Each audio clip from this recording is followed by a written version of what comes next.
Welcome to Popcorn History with the Freeborn County Historical Museum Library and Village.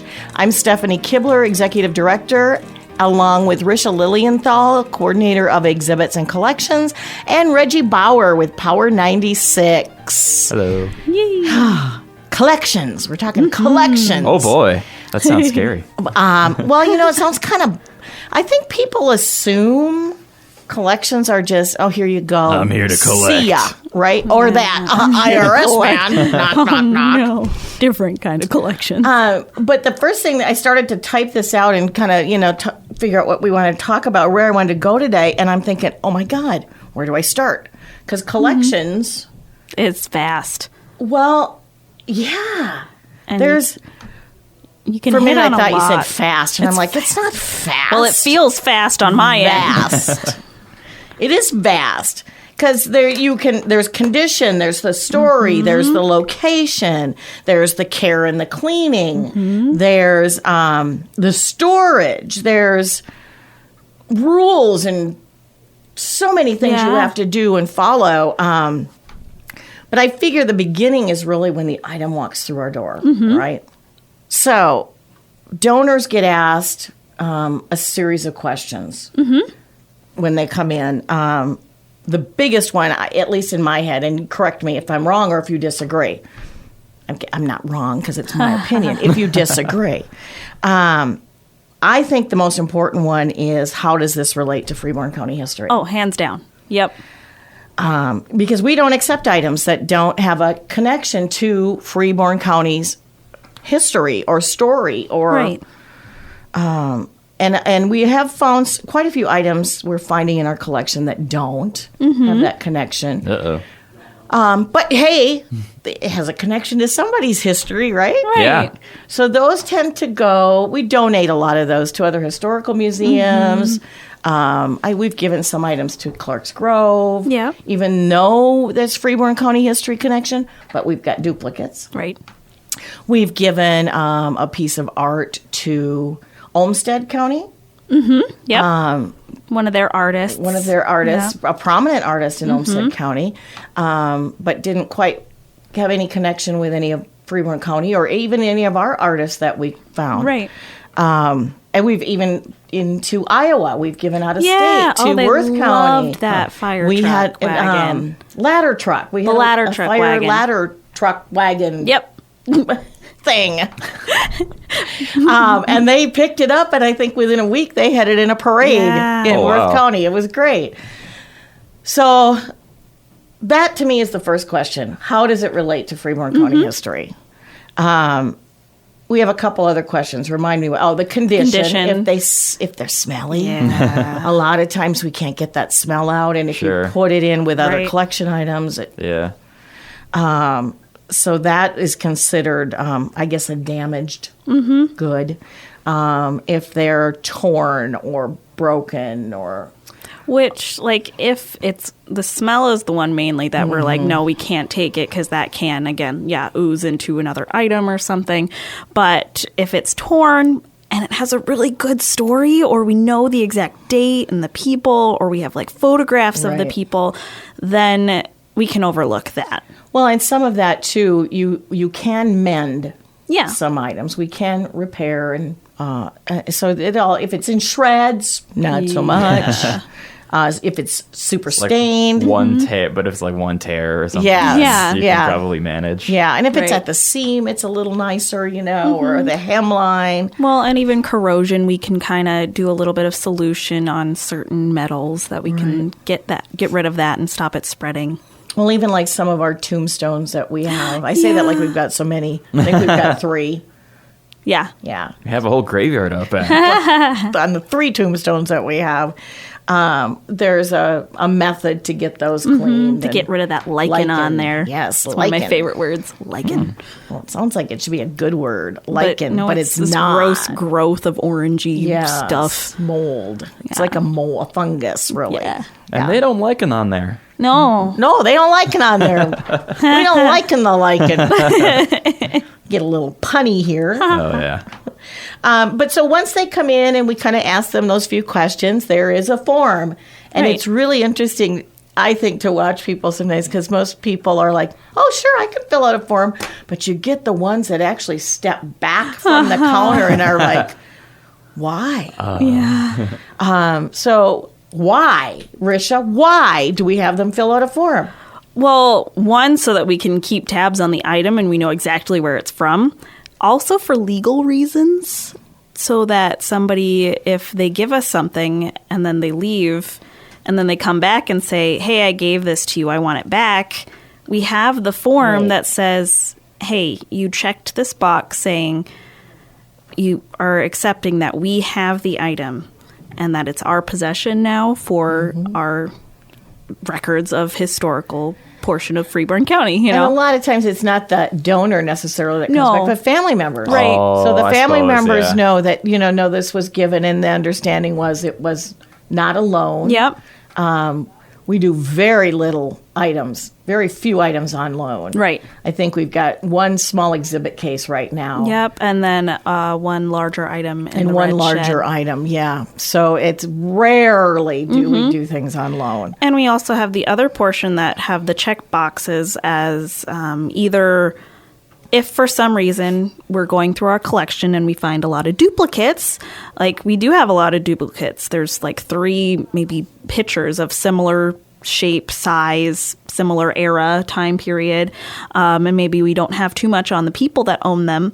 We can say, okay, we don't have space for all 3 of these. We need to see which ones are in best condition and then decide to either like give the picture to another museum like we do when we have duplicates or find another outlet for that.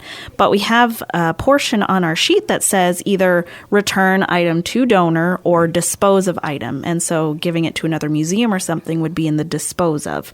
Right. So if the person, donor, comes in and says, I don't want this back, give it anywhere you want to, they can check the dispose of. And that doesn't necessarily mean we're going to throw it away. That's like our last resort. Right. Chunk it. Yeah. It's been, we have found items even in extremely poor condition, and we really avoid throwing items away and just trashing them. Right. We would rather see them in another museum, back with the original donor, repurposed for some reason. We've had a few people come and they've repurposed some items. So, yeah, we work really hard not to throw away collection pieces. Right. And then, so once we complete our form, there's a whole other process. Yeah. And the accession numbering. I don't think people have a clue. It's kind of yawn. I love it. I think it's fun. Each item, so each accession sheet, each form gets assigned a 7-digit number, which is the year, and then the form number, basically. So if it's the first form of the year, it's 001. And then each item on there gets a 3-digit number. Yeah. So the first number on that form would be 2021.001.001. Yeah. So each item has a 10-digit number, and that number then gets placed on the item. It's recorded on the form, and then it's entered into Past Perfect. Yeah. Which we're really working hard on right now. And we take a photo of the item, and that also goes on to Past Perfect. Right. At least one photo. Yes. Some items I'd like to see us have 3 or 4 photos. Cigar boxes, for instance. Open and close. The exterior, the interior. Some of them are fancier than others. So or jewelry boxes would be another one. Yeah. And we are working on getting some collection items photographed and hopefully on our website so we can rotate some unique things.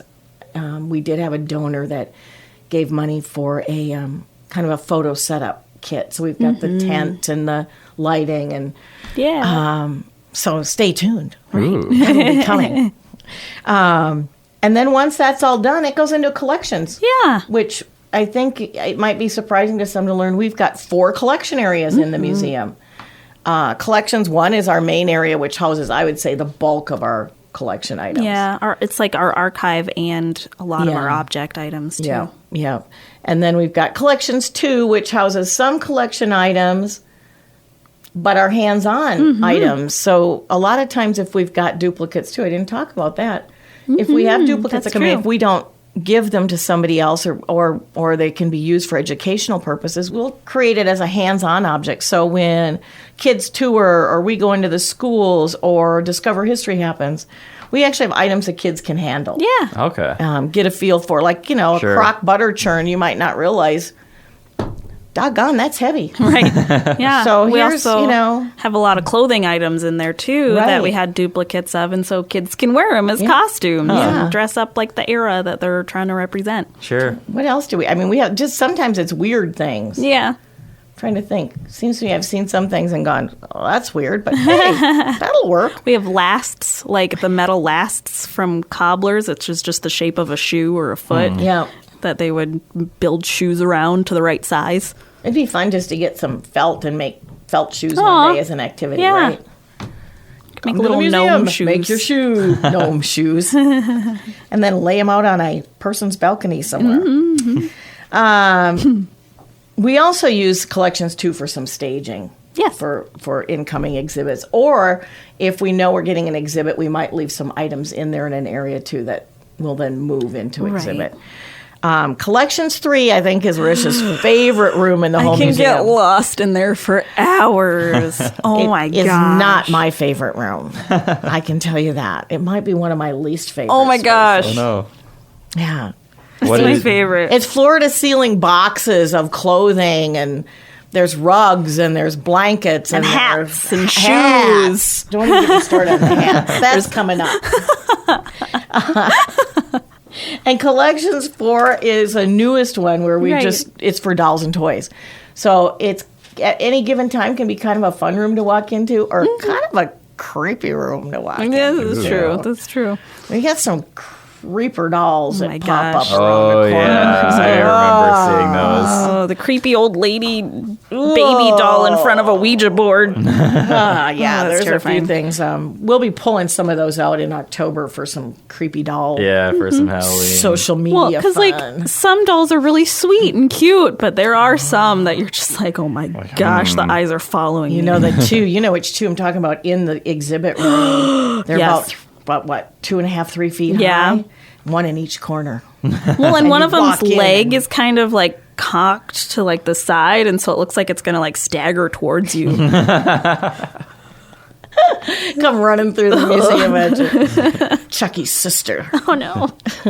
That's funny. And then our Past Perfect also is not just the item. It gets an extensive description. Oh, yeah. It connects to the donor, so we can see the donor's activity. It's really kind of a cool program. We're working hard. We just got a grant, the beginning of the year to get that data entered. And so we've hired a couple contractors, but we do also have volunteers working on, 3 volunteers working on getting that data entered so that we can get all our items into Past Perfect, which allows us to then search for bedpans or bricks or bootleg bottles or whatever. F&B dolls. F&B dolls. Yeah. Be more on F&B down the road, folks. So it's really you're right, it is vast, but it's a vital component of the museum. The collections touch every aspect of everything we do, from events to exhibits. It's the core of what we do. And part of that responsibility for collections is how we manage those items. We don't want anything sitting out in the light for 5-10 years. No. Light is so damaging, even if it's just those few hours of lighting during the day in the museum. Really? Light is just harsh on collection items. Fades immensely a lot. Yeah. And most people are surprised by that. Yeah. I wouldn't think that. Like, sunlight, I could see that being, but just like regular, regular light that like I can look at and not be blinded by. Yeah. Yes. Yeah. It's all very damaging. And so one of the things we've done as we're doing our exhibit restructuring is also working on a plan to rotate items. So no item is going to be out. We're not going to have permanent exhibits. Right. That's not what a museum is about. it will be the rotating of those items to ensure the integrity is maintained for years and years and years. And that's something that sometimes is hard for people to appreciate. I think people sometimes get so impassioned with certain exhibits that when you make the slightest change, they notice. Yeah. Where did it go? Yes, Right. and why isn't it out? And what have you done? And did you dispose of it? No, it's You're back. erasing our history. Right. But it's back in our collections. It's taking a breather, right, having giving a it a little rest, and it'll be back. It'll just Yeah. be rotated in and out. And that's one of the hardest things, I think, sometimes for donors to understand, is that it is for the best of the item, not just the exhibit. Because a fresh exhibit is also a positive. Oh, with that. But textiles. Oh my gosh. It's especially true It for is. our textiles. I would say probably like paper and cardboard items are going to be the ones that need the most help. And Linda does a wonderful job keeping those. Linda, our librarian, she does a wonderful job keeping those nice and protected. And even when we do exhibits, we never put out the original paper or Right. cardboard item because of how harsh the light Right. is. But textiles then would be kind of the next tier down, I would say. And that's in our collections 3, which is my favorite. If I can't find her, if she's like disappeared, Yeah. I know I can just go back to collections for 3. And you usually startle me because I'm in the zone. She does get in the zone Gosh. back there. But with textiles, so a lot of our items are made of cotton. That was the main kind of material that dresses, blouses, skirts, anything were made out of back in early 1900s, all the way up through. And cotton biodegrades relatively quickly because it's made of cellulose. So here I'm going to give you some science at the History Museum. Interesting. Which is an organic compound that is the basis of plant cell walls and vegetable fibers. Cool. Yeah. I'm wearing plants. Yeah, right? Me too. And fibers break down naturally. So, like in landfills, a cotton T-shirt would only take about 6 months to Really? decompose. Wow. I would have assumed longer. How do they not just decompose like while I'm wearing it then? If it only takes 6 months. Well, okay, so think about it though. Where do the holes in a T-shirt usually show up? If you're not the ones where you've ripped, but Like the armpits. Oh. It's that, right? It's don't you think so? Your armpits are biodegrading while you're wearing your T-shirt. Interesting. Yeah. And if you had like cotton gloves, that would only take about 3 months in a landfill to biodegrade. And then wool is another big one, but that would take only like 1 to 5 years. Like a pair of wool socks would take 1 to 5 years to biodegrade in a landfill. Wow. Thread, 3 to 4 months. So a lot of what binds the clothes together that we have will break down very easily. That's why like a lot of the seams might rip or like pop open because the thread has decomposed. But incredible. then, right, leather is a different story. Yeah. Leather takes about 50 years. Well, is that's because it's been treated, right? Right. Leather's been yeah. Yep. tanning, they call it, correct? And so the issue with leather tends to be the metal that's connected to it corrodes. Okay. And so we have to deal with that. So even like the little, I'm forgetting the name for it, the little like eyelets that kind of go in certain things, they corrode very often, especially in shoes, you'll find that. So those have to be treated nicely. And so like in current times, we have a lot of polyester and that material, and that is a synthetic fiber that's pretty close to like a water bottle. Oh. Ew. Right? And so they take 100 or more years to decompose. Oh, that just hurt me. I need to go back to wearing plants. Gosh, right? Well, hemp is one right now that's popular to get in clothing. Yeah. So I'm going to assume that degrades similar to what a cotton would. I would assume as well. Yeah. Yeah, because it's a plant-based. Yeah. Wow. All this time. Wow, my mom was right about something. The polyester is not very good. It's not. Oh, Well, my that's gosh. why there's that whole movement towards like clothing waste where they're asking you to donate instead of just throw your clothes away because it just fills up landfills with the polyester. And I didn't realize that was a thing to throw away your clothes. I've always donated clothing. Yeah. I mean, my don't kids think grew I've- up donating clothing. Yeah, we always did hand-me-downs. Yeah. The only time I've like thrown something if it was like torn and ripped Right. beyond like all use. ratty. Yeah. Or my paint clothes, because I'm not the cleanest painter. I'm going to say that.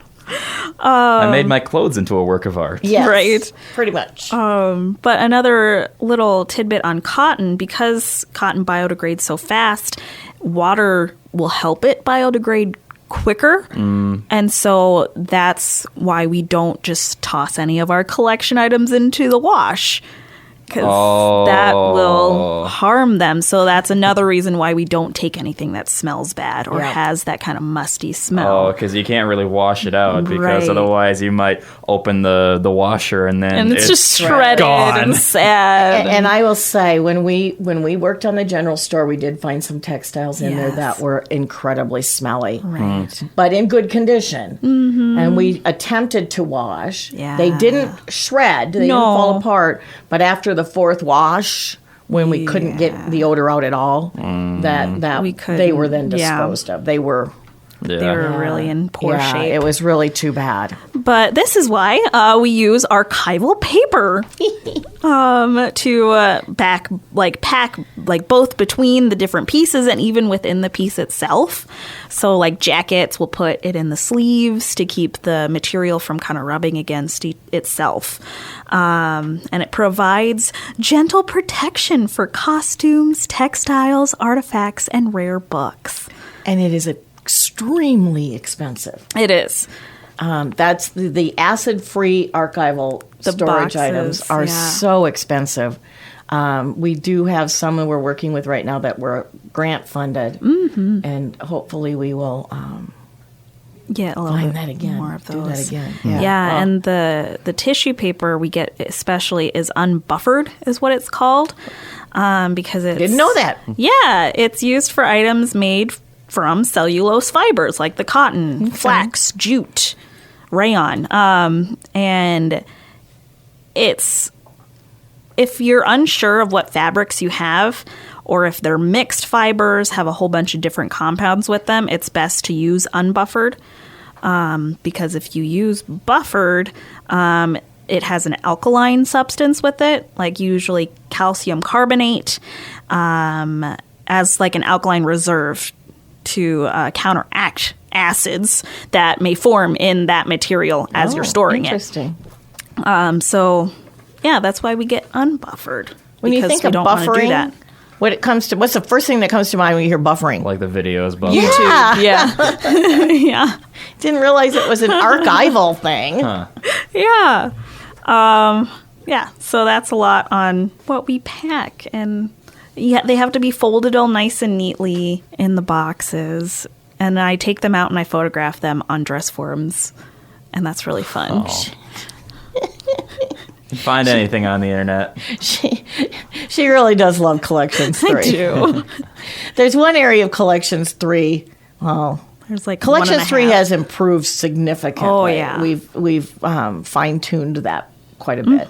But there's one area that still needs a little work. You know what I'm going to talk about, Are you right? going to talk about the hats? Yeah. So one of my favorite displays in the museum is the millinery. Oh, it's and so maybe cute. maybe part of that is because it's so cute. Right. But it's also one of the first ones we did. It is, yeah. The first few, I guess, really. But it really, third one, yeah. It's bright and it's cheery and it's fun and Kind of funky and a little bit. And for people who don't know, a millinery is a shop that specializes in women's hats. Yeah.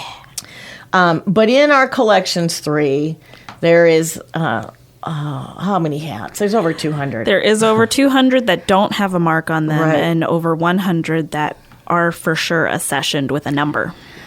So there's just shelf after shelf after shelf after shelf. suppose. It's And hat boxes, and too. hat boxes and we've already got so there's 22. I had to go look 22 on display in the millinery right now. Which I had a Christmas idea for that. So Ooh. we have to talk. Okay. Stay tuned. Stay tuned. I say that a lot. But I got to thinking about it. We've got pink and green and gold. We've got feathers and beads and sequins, pillbox, cocktail, cloche or cloche. I don't know what, Cloche. It's kind of a little Oh, yeah. fun little hat. Fascinators. There's netting. There's satin. There's velvet. There's straw.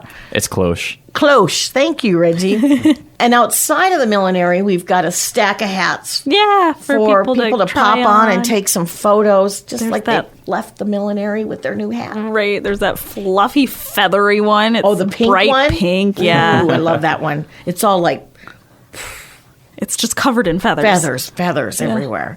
The feather in your cap. Multiple feathers in your cap. Feathers. That must mean, you've done really well, right? A feather in your Prestige. cap. Yeah, it's Good like thing something with you can be proud about. feathers. Good grief, you got a lot going on. So throughout history, the hat thing it's either been frivolous or it's been a necessity. And I started digging into it a little bit because I was curious, the differences, where that changed. And during the 18th century, milliners took hat making out of the home and established the millinery profession. Traditionally, it was a women's occupation. Oh, So yeah. in the beginning, milliners were female.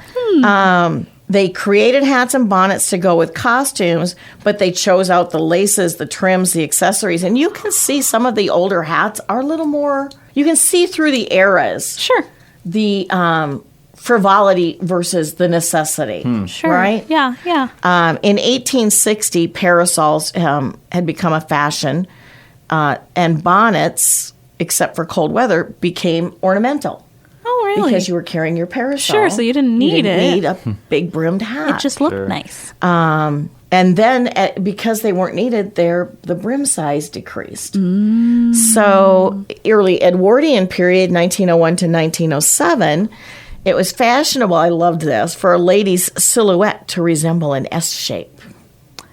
What? So the hat was an essential element. It was worn on top of piled hair, positioned to, I don't know how to say this, cantilever over the face. You know how it tipped over? Yeah. So they'd have this big pile of hair and this hat would kind of come almost down the forehead a little bit. That's the part of the S. Right. That's the top. That's yeah. the top. The curvaceous form was carried through the bodice, Sure. and then the dress pooched out a little Yep, bit, you got the and you got bustle. the S. What in the heck? In a train skirt, ended in a train skirt, which means Sure, the skirt that was was made the- to boop Yeah. in the back. So you'd get the S. I thought that was very fascinating. In 1908, women's silhouettes became a little more slender, and the hat became increasingly larger. 1911, hats were at their largest, often with the brim extending beyond the breadth of the wearer's shoulders. Oh, dear. That's a big old hat. That is a big hat. It's like horse racing I kind love of hat. that. Oh gosh, Kentucky Derby hat Yeah. with the yeah. My Love fair lady. that. During the First World War, the hairstyles decreased in size, so hats gradually began to sit lower on the head. Sure. And became kind of plain.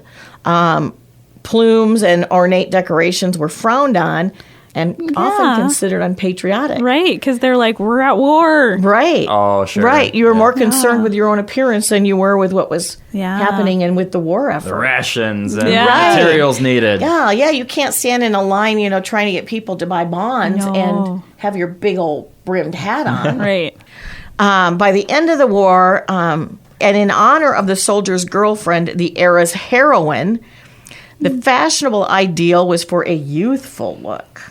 Okay. So hats slipped down the head, kind of making the woman look as she was dressing up in her mother's hat. Okay. The deeper crown provided more security in keeping the hat in place while traveling in an open car. So you wouldn't have to have those hat pins to like go into Yeah. your bouffant. Right. Just sit on your head. It would, yeah. And I kind of stopped there because you could keep going. Oh, yeah. Oh, Sure. wait. It's just really interesting on, and then I started reminiscing. Growing up, there was a lady in town. Her name was Rose Norby. And I'm almost positive she wore a different hat to church every Sunday. And I feel like I remember as a kid, nobody really sat right behind her directly because you couldn't see. but she had feather, and they were bright colors, and there was satin ribbon, and oh my gosh, sequins and beads, and always into the 80s. Sure. Wow. That had to be rare. Because I don't know that a lot of women had a different hat every week. Sure. Yeah. Into the 80s. That was her thing. That was her thing. Yeah.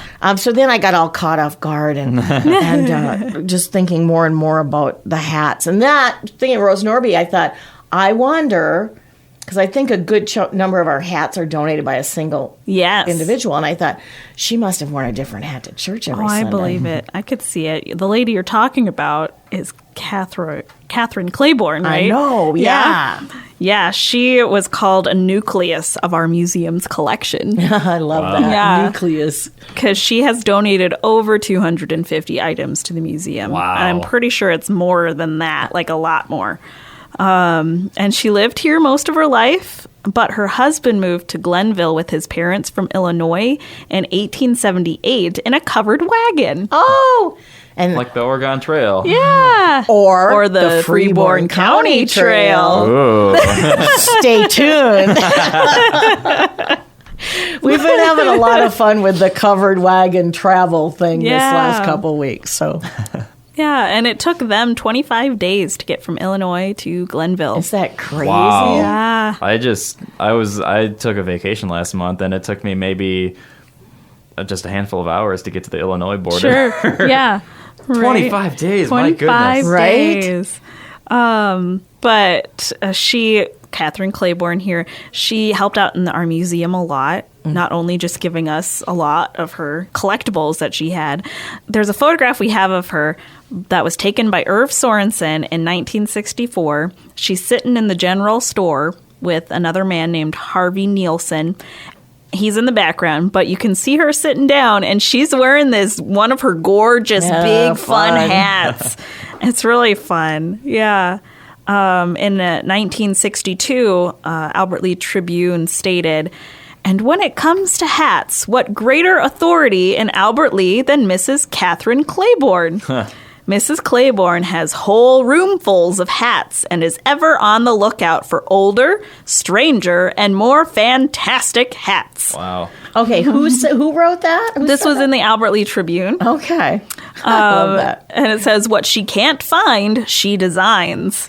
So she was a bright character in the Albert Lee community and an avid collector of many historic items. I'm kind of putting together a whole scavenger hunt for Claybourn items in the museum because we have so many. We have a pencil case in the schoolhouse. It's really cute. It's got little painted flowers on it. In the general store, there's a potato masher, a coffee can tin, hat stretcher, and she's got a lot of glove boxes that she gave us, and not the kind that's in your car. That didn't even occur to me. Your glove box in your car. Just for actual gloves that you would have on your hands. Yes. Yeah. In the photography studio, we have a camera that her husband, Harry Claybourn, used, which was the first folding camera for roll film only. It was typical for well-to-do amateurs, too. We must have a hat out. We don't have one that specifically for sure is tied to her out in the millinery. We got a lot of Gulbranson and kind of Olsen ones. The jail has a kerosene lamp. We do in the millinery have a beaded purse over satin of hers. That's really cute. In the Victorian home that we're making, we have her paper mache hen. Oh my gosh, which is so just adorable. unbelievably cute. It is that would be one of those objects I would say is an odd one. Right? It's so odd. But it's so odd. It's fun. Yeah. And there's a lace loom we have, so making lace. And the daybed or chase lounge that we have in there was hers.